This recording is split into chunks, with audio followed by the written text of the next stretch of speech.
My mouth was bitten while being kissed by a man who loved the taste of my blood. I was a child.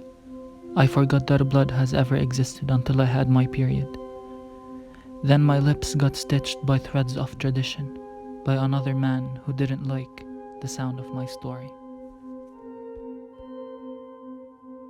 Now I remind you of a memorable day, the day I was wed, the day while walking me through the aisle, my father said, "Obey, no matter what he does, with your children you shall stay."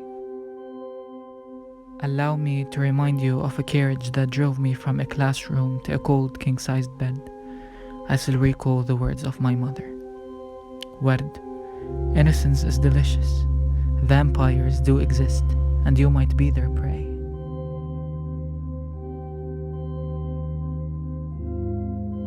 To my flowers which will soon bloom, we are only apart because next to you was where I have asked to be. Believe no lies, my breasts were never ill, nor my milk was poisoned, and I still believe that no law can separate you from me. I'm not scared for you, but beware of the man who forces you to veil your hair, or abandons you when you don't shave. Be free and stay safe from the same man who colors your petals and chooses the cloths you are allowed to wear. Refuse to dance with a broken ankle. Do not even vainly teach him how not to step on your toes. Save your voice for lullabies and do not wail, for it only sores your throats. Protect your neck from any necklace that chokes, and from the man that over its purple hickeys gloats. Stay safe but do not hide, even though animal flesh is not the only flesh desired. Distinguish between a husband and a butcher. Even in graveyards flowers still grow, so keep your thorns sharp, and in the soil of turmoil, be uneasy to demolish. To the gardener I thought I knew. I never expected you to keep me in a vase.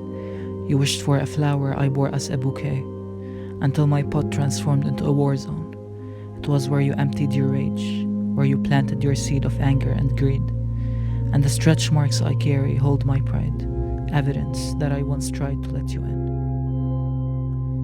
You kept me dry and drained, too fat to be loved and to wear your mother's gown. I was unfit and thin. Then when another had a chance to value my essence, I became the town's whore, the infamous woman of sin. I expected more of that fragile plan, to crumble by a word of fate, to double my demise, simply by screaming it thrice. Divorced, divorced, divorced. I sit beside my mother's grave. I interrogate God. I convince him to preserve me a place in heaven, and that I'm unrelated to Satan, although I demanded equal rights. The women in my family were born with lumps in their lungs. It's hereditary. They feed on words they swallow, and with ropes on their tongues, bodies are considered rotten when the skin begins to wrinkle. Us women are only useful if we bleed. Bleed from noses, vaginas, hands, or feet. I tried to change the narrative. They banished me when my blood expired. I got exiled for believing in fluorescence, for wanting to break the loop.